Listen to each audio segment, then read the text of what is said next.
A broke student let a stranger use his phone, unaware she was a millionaire who'd later call him with a life-changing offer. The wind bit sharply through Brian's thin jacket as he stood beneath the cracked plastic awning of the bus stop, his breath fogging in the cold air. The sun had dipped below the skyline, painting the sky a bruised mix of purples and gray. He shifted from foot to foot, trying to generate warmth, his fingers numb as he stuffed them deeper into his pockets. His phone, nearly dead, displayed just 2% battery. He sighed, wishing the bus would come faster. After a 10-hour shift bussing tables, all he wanted was to get back to his freezing studio apartment and collapse. Then he saw her.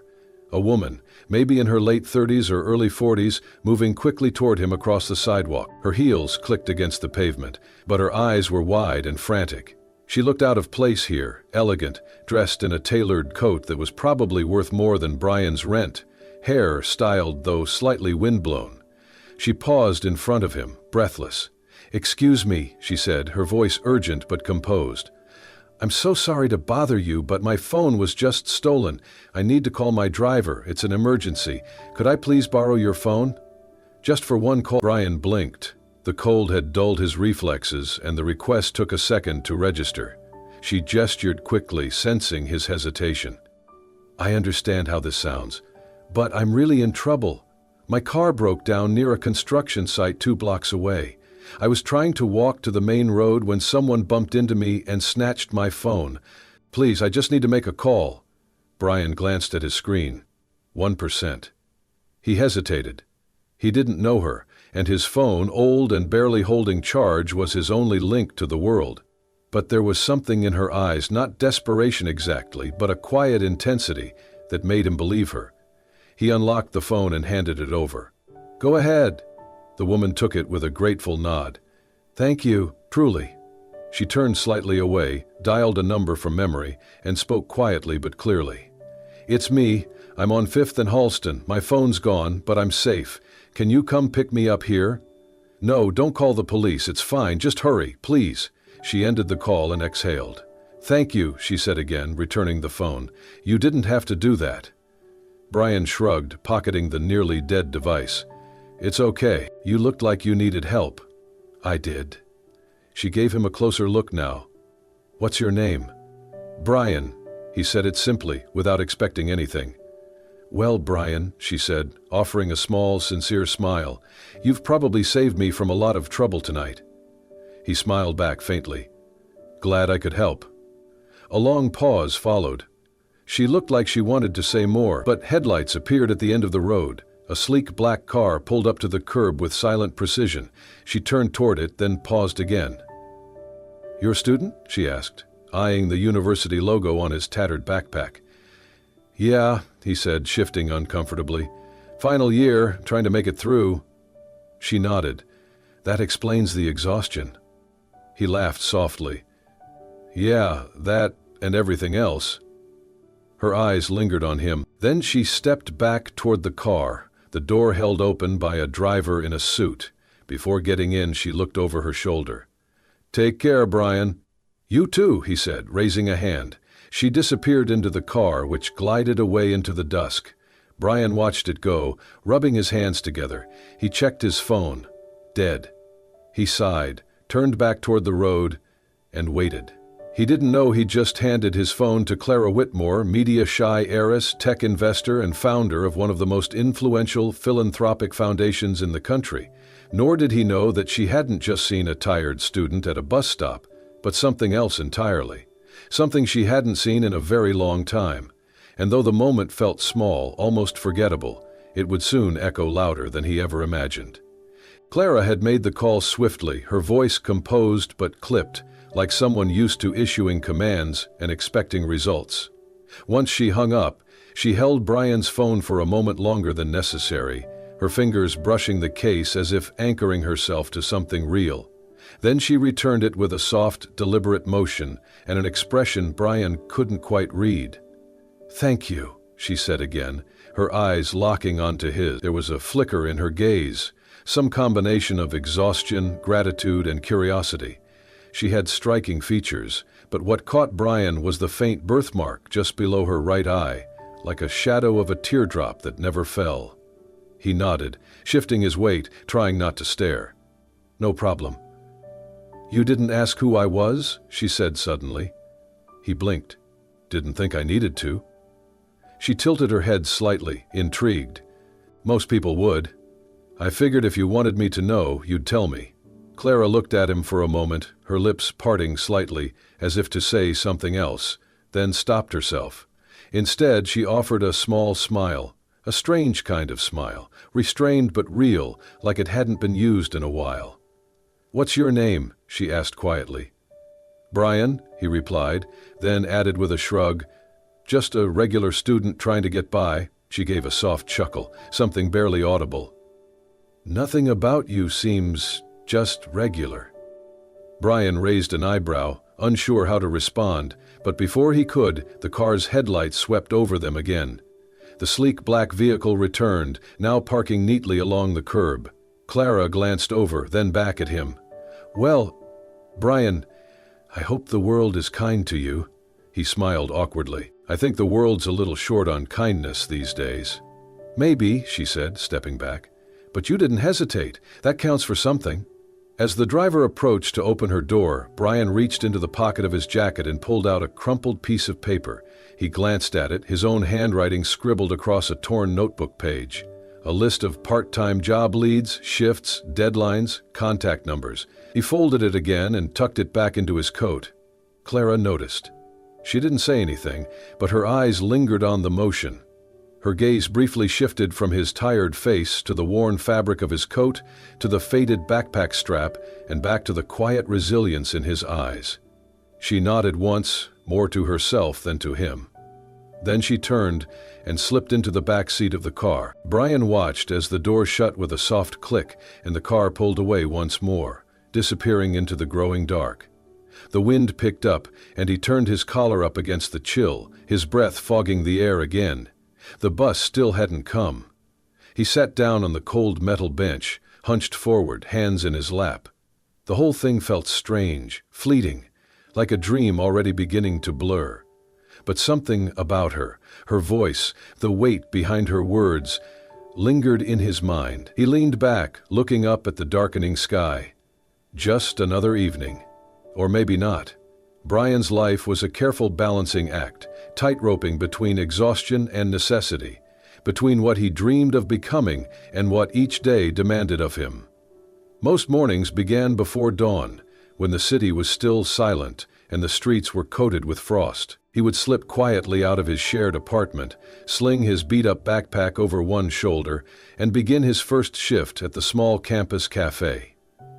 He poured coffee for students who had slept more comfortably than he had, memorized the orders of professors who never remembered his name, and offered tired smiles to customers too busy to notice the fatigue behind his eyes.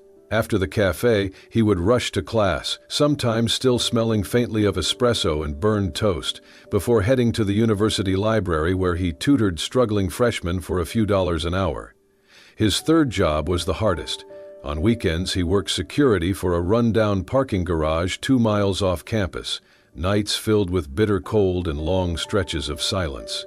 He kept textbooks in the booth and studied when he could, though staying awake was always the real challenge. Back home, his room was no bigger than a closet. The window wouldn't shut properly, and the radiator made a knocking noise that kept him up most nights. But it was home, and from there he called his mother every evening without fail. She lived in a small town hours away, too far to visit often. She had worked as a seamstress for decades until arthritis made it too painful to continue. Now she stayed mostly indoors, her health declining slowly, gently. Brian sent money whenever he could, skipping meals or textbooks to make sure she had enough for medication. Still, he never complained. He held doors open for strangers. He helped an elderly neighbor carry her groceries up 3 flights of stairs.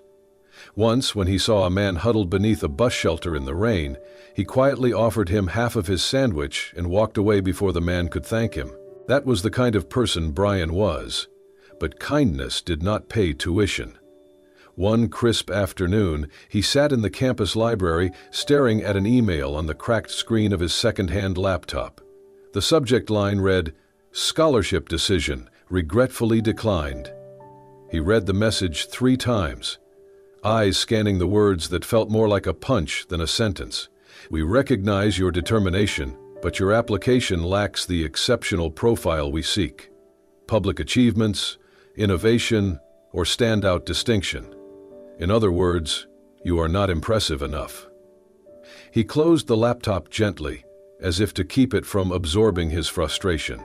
Around him, other students laughed, chatted, discussed spring internships abroad. Brian leaned back in his chair, exhaling slowly. His throat tightened. He wasn't angry, just tired. Tired of trying so hard and always falling just short. That evening, after his shift at the garage, he returned to campus and sat on a cold stone bench near the science building. The sky above was a deep navy, the stars faint behind city light. He pulled out his phone to check the time, now nearly midnight. The screen was cracked and flickering, the battery just above 5%. He leaned forward, elbows on knees, staring at nothing. It wasn't just the scholarship, it was the weight of everything. The unpaid bills, the rejection letters, the constant pressure to prove himself, and the quiet fear that maybe, despite all his effort, he simply wasn't enough. The phone buzzed in his hand. An unknown number flashed across the screen. He almost let it ring out, assuming it was spam or a mistake, but something about the number made him pause. He answered. "Hello?" A familiar voice responded, calm, warm, and unmistakably precise. "Brian? This is Clara Whitmore."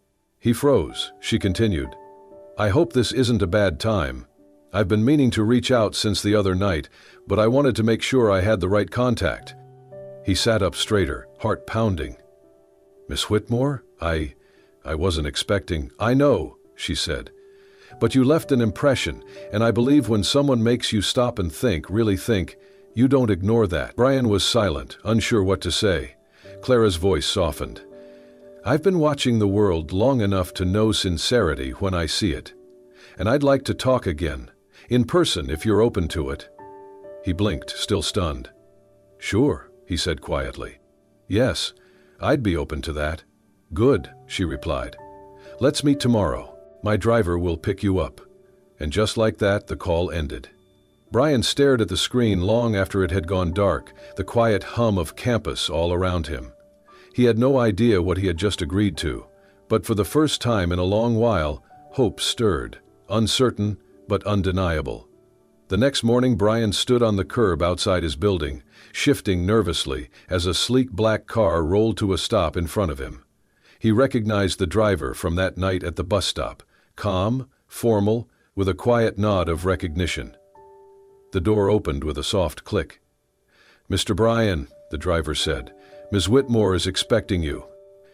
Brian slid into the back seat, trying not to look as out of place as he felt. The interior smelled like leather and pine, and he sat rigidly upright, gripping the strap of his backpack like it might anchor him to reality. They drove through parts of the city he had never seen, past high-rise towers and manicured gardens, until they turned into the underground garage of an enormous glass building.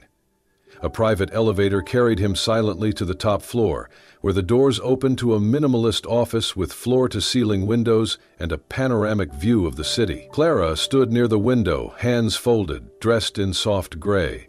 She turned as he entered. "Brian," she greeted him. "Thank you for coming." He nodded cautiously. "Of course, I wasn't sure what to expect. I imagine not." She motioned for him to sit in a chair across from her desk, where a folder already lay waiting. "I owe you some truth," she said, sitting down. "You helped me that night with no idea who I was. So now, let me tell you." She leaned forward slightly. "My name is Clara Whitmore. I'm the founder and CEO of Whitmore Impact Ventures. We're a social investment company. We fund education, healthcare, sustainability projects, but none of that really matters right now." She opened the folder and turned it toward him. Inside were printed pages, screenshots, photos. Brian stared in confusion. "I asked my team to learn more about you," she said gently. "Not in a creepy way, just enough to understand the kind of person who would offer help without asking anything in return." He flushed. "You looked into me?" "I did," she said, And I found a young man working 3 jobs, supporting his mother, still finding time to help strangers. A student who applied for scholarships and was rejected, not for lack of effort, but because he wasn't flashy enough to be noticed. He sat back, uncertain. Why are you telling me all this? Clara's eyes softened. Because I see you, Brian, and I used to be you. He blinked. I was raised in a trailer park, she said. My parents died in a fire when I was 16. I got into business by accident. Survival turned into innovation, and eventually into success. But somewhere along the way, I forgot how much a small kindness can change everything. She paused. That night, you reminded me. Brian's throat was dry. I don't know what to say. You don't have to say anything, Clara replied, but I want to offer you something. She reached into her drawer and pulled out another envelope. This is a full scholarship, tuition, housing, books, everything. You won't owe me a cent. In fact, I'd rather you never pay it back, except by living the kind of life I know you already strive for. Brian's eyes widened. Are you serious? Very. He shook his head, stunned. Why me? Because you're not trying to impress anyone, she said. You're just trying to be decent, and that's rare. She let the moment settle before continuing. I also want to invite you into something more, a project I started last year, called Leading with Kindness.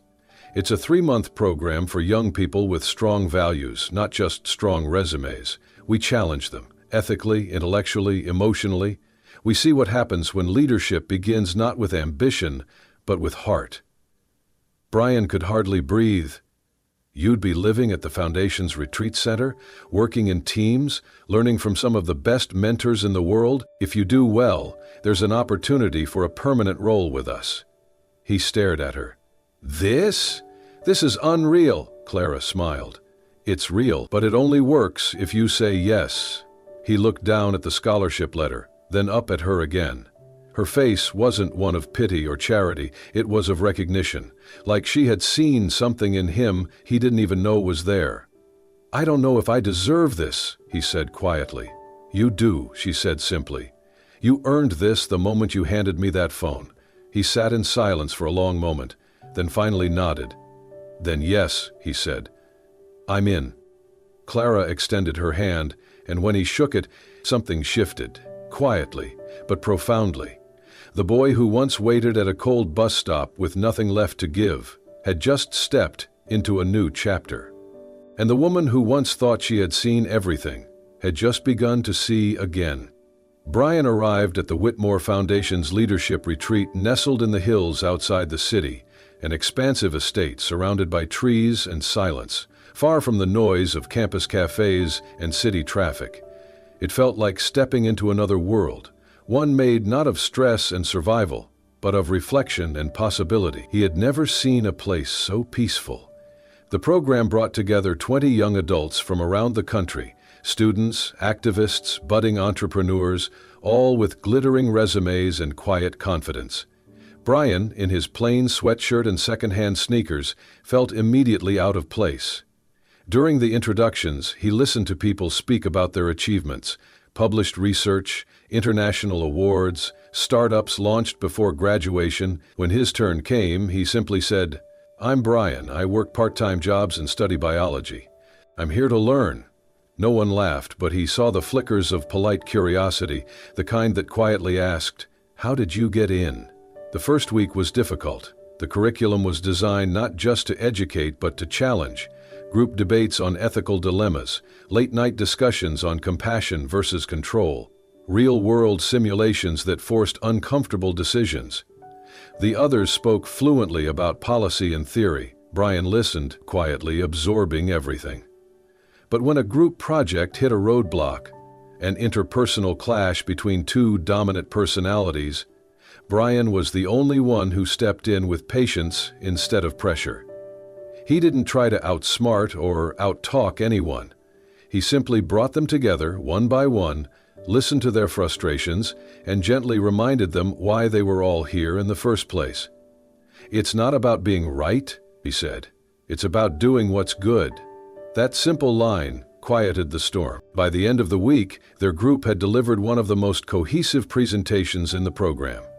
From that point forward, people began to look at Brian differently. He didn't lead with charisma. He led by presence. He was the one who noticed when someone skipped breakfast and quietly left a sandwich by their door. The one who stayed behind after a heated discussion to ask if someone was okay. The one who, despite having so little, gave freely. Midway through the program, each participant received a modest stipend to cover incidentals, gas, clothes, phone bills. For Brian, it meant relief. He could finally send something extra to his mom. But one afternoon, he found his roommate Mateo packing to leave. Mateo had missed several sessions, distracted, distant. Brian had assumed he was just disengaged, but now Mateo looked defeated. "What happened?" Brian asked. Mateo shook his head, embarrassed. "My brother had an accident. I need to fly home. I don't have enough for the ticket and I can't ask my family. They're already drowning in hospital bills." Brian hesitated for only a second. He went to his room, opened the envelope with the stipend and handed it to Mateo. "Take it," he said. Mateo stared at him. "I can't. That's your money. You need it more." Mateo hugged him tightly, unable to speak. Later that week, Clara received an anonymous notification from the program coordinator that one participant had quietly given up their own support funds to help another. She didn't need to ask who. She already knew. She watched Brian from a distance more closely after that, how he listened during sessions, how others gravitated toward him, how he never spoke to impress, only to offer truth. In a world that often rewarded volume over value, he remained steady and soft-spoken. One evening, she sat in the back of a seminar room as Brian led a small discussion about invisible leadership, the kind that doesn't announce itself but works beneath the surface to uplift others. He spoke not from theory but from lived experience. "When I didn't have enough," he said, "someone saw something in me. They didn't give me money. They gave me trust. That's what changes people." Clara felt something shift in her chest. She had created this program to find future leaders, but for the first time, she wondered if Brian was something rarer than even that. He was someone who could quietly, gently change the world, not by demanding it follow him, but by reminding it how to care. And in watching him, she began to feel something she hadn't felt in years: hope. The trip was unplanned, or at least that was how Clara framed it. On the final week of the leadership program, she approached Brian quietly after a group session. "I'm heading out to Ridgewell tomorrow," she said. "It's a small town we're trying to bring clean water access to. Would you like to come with me?" Brian blinked. "Seriously? Me?" She smiled. "Yes, you." The next morning, they boarded a small foundation plane and flew over rolling hills and farmlands to a remote area that didn't appear on most modern maps. Ridgewell was a forgotten town, weather-worn homes, dry fields, a single school that shared power with the fire station. The people welcomed Clara like an old friend. She hugged them, listened intently, asked questions no one else ever bothered to ask. But Brian noticed something else. She kept looking over her shoulder, as if searching for something she couldn't name. That evening they sat outside a local family's home, sipping sweet tea under a tin-roof porch. The sun dipped low and children chased each other barefoot in the dust. "I grew up in a place like this," Clara said softly. "Maybe even worse." Brian turned toward her, sensing something shift. "My father was a mechanic," she continued. "My mother worked nights at a diner. We had nothing. And then one day, we had even less." She paused. "They died in a fire. The kind no one covered on the news. I was 16. After that, I scraped my way into community college, found a mentor, built a company from scratch, made my first million before I turned 30. And still, I felt like I owed the world something it had stolen from me." Brian listened without interrupting. "But business, it changes people," she went on. "I partnered with someone I trusted. He gutted my company behind my back. I lost everything overnight." She looked out toward the horizon, her expression unreadable. "Everyone thought I would walk away, but I rebuilt, stronger, smarter, colder." Silence stretched between them, filled only by the sounds of cicadas and distant laughter. "I'm not good at trusting people anymore," she admitted. Brian nodded slowly. "That makes sense." "But then you handed me your phone," she said, "without asking who I was, without calculating anything." He offered a half smile. Seemed like the right thing to do. It was, she said. And ever since then, you've been undoing things inside me I didn't even know were locked. He blinked, surprised. You don't know what you've done, Brian, Clara said quietly. But you're making me believe in people again. He looked at her, really looked, and for the first time saw not the power or polish, but the worn edges of someone who had fought long and hard just to stay whole. I'm glad, he said gently, because people believe in you too, more than you know. For a moment, the coolness that usually shielded her cracked. She laughed, a short, surprised sound that startled even her. I haven't laughed like that in years, she admitted, covering her mouth. Brian leaned back, watching the stars appear above them. Maybe we both needed this trip. Maybe, she whispered. They sat in silence after that, not because there was nothing left to say, but because what had been said was enough. That night, as Clara watched Brian help unload water filters from the truck, laughing with the local kids and translating instructions with patience and grace, she felt something deeper than admiration. She felt trust. And for a woman who had built her life on walls and distance, that was everything. The celebration was small, intimate, just the participants of the leadership program, a few foundation staff, and Clara herself. They gathered in a quiet garden behind the Whitmore estate, strung with soft lights that swayed gently in the night breeze. Laughter echoed between the trees, glasses clinked, and the scent of jasmine hung in the air. Clara stood off to the side, a flute of sparkling water in her hand, watching Brian speak with a few of the younger mentees. He was animated, warm, and as always humble, still surprised by the attention he was receiving after the program's success. But Clara watched him with something more than pride, something she hadn't wanted to name. Later that evening, when the crowd had thinned and music drifted faintly from a nearby speaker, she approached him beneath the hanging lights. "Brian," she said, her voice softer than usual. He turned, surprised. "Hey, I was just about to find you. I beat you to it." She smiled, then gestured toward a bench beneath a flowering tree. "Walk with me?" They sat side by side in comfortable silence for a moment, before Clara reached into her clutch and pulled out a folded letter. "I was going to give this to you officially tomorrow," she said, "but I'm not great at waiting."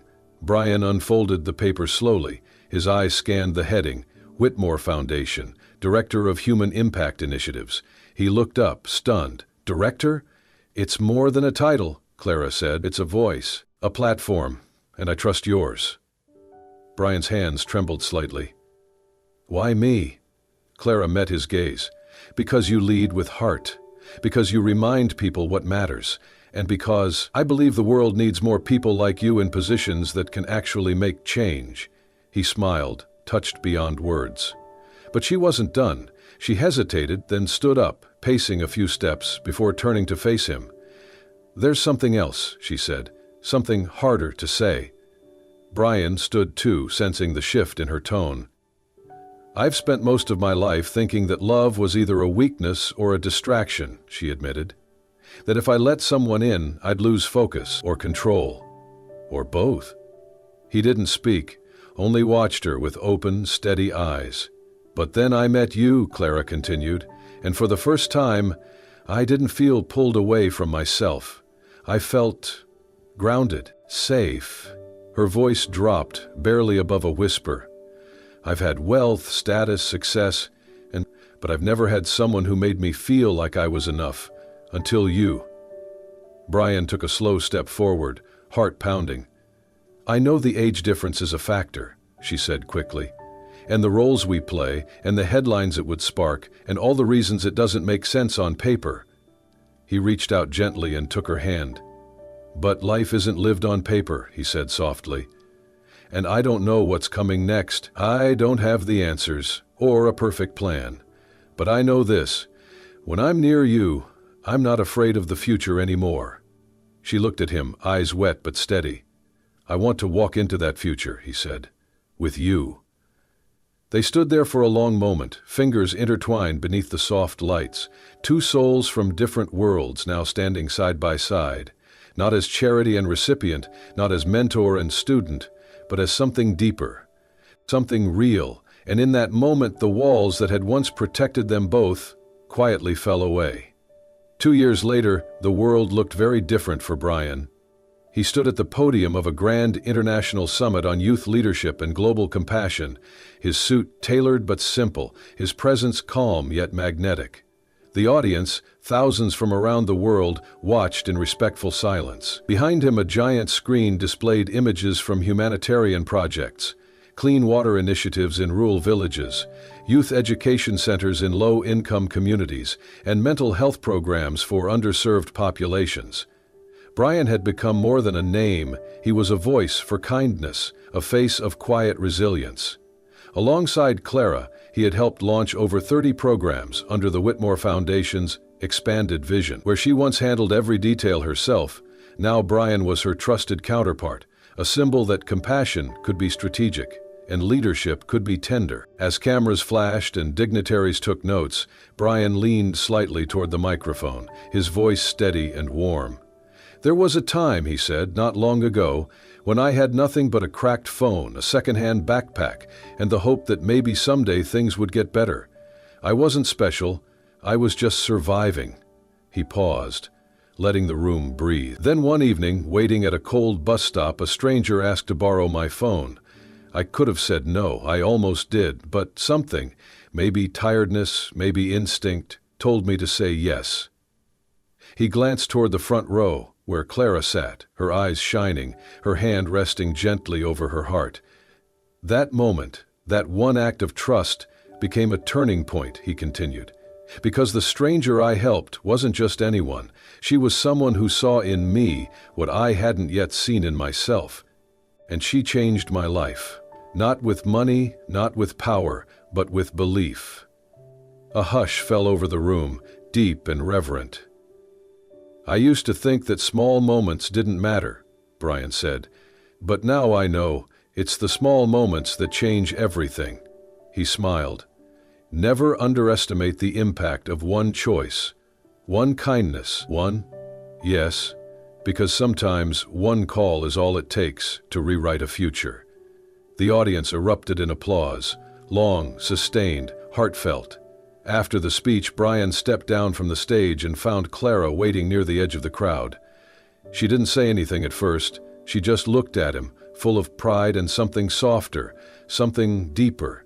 He took her hand and they exited the venue quietly, choosing not to linger in the spotlight. It was never about that for either of them. That evening, they walked barefoot along a quiet beach, the sun dipping low and gold behind the waves. The world felt still, wrapped in the glow of a moment they had both earned, step by step, heart by heart. Clara leaned against his shoulder, her fingers laced with his. "You've come a long way from that bus stop," she said, smiling into the breeze. Brian laughed gently. "And you've come a long way from hiding behind glass towers." They walked on in silence, waves brushing their feet, their footprints marking a path behind them. At the horizon, sky and sea melted into one. And beneath that endless orange light, two souls, once strangers in a passing moment, stood hand in hand, proof that sometimes a single phone call really can change everything. Thank you for joining us on this unforgettable journey of kindness, chance, and the quiet power of saying yes. If Brian's story touched your heart, reminded you that even the smallest acts of compassion can ripple into something life-changing, then we invite you to become part of something bigger. At Soul-Stirring Stories, we believe in celebrating the goodness in people, the hidden heroes, the silent moments that shape destinies, and the love that grows where no one expects it. Subscribe now to Soul-Stirring Stories so you never miss another tale that speaks to your soul, because sometimes all it takes is one story to remind us how beautiful the human heart can be. We'll see you in the next one.